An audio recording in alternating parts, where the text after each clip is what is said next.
You're spoiled for choice if you're in the market for a new SUV in America.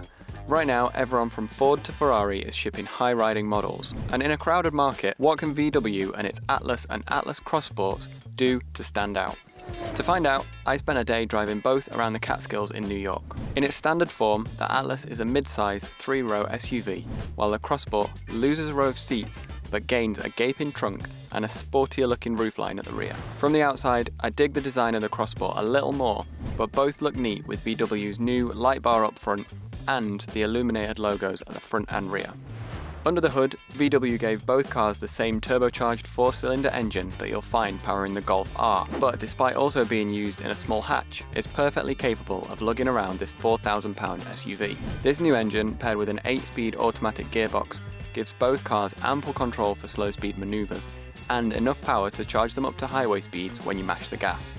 If you do that, then there's a slightly bassy rumble from the engine, but VW has taken steps to quieten the cabin and keep it all nice and civilized. Of course, you can break the silence by putting the Atlas in sport mode, which is meant to take the car's performance up a notch.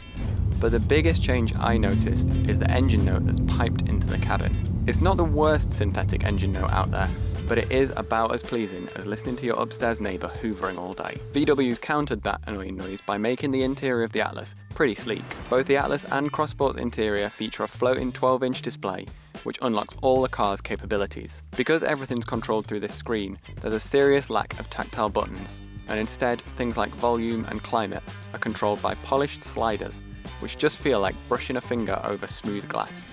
The other big update is the new seats, which now come with a nice perforated pattern. In the Atlas, this pattern is contrasted with a subtle grey, while the Cross Sport comes with a lovely blue underlay. The seats in the Cross Sport look particularly sleek, and they're also pretty comfy, with plenty of control to set the chair up to fit your body type.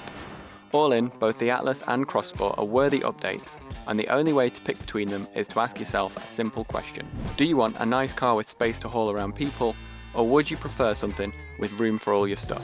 Whichever way you answer, there's an Atlas for that.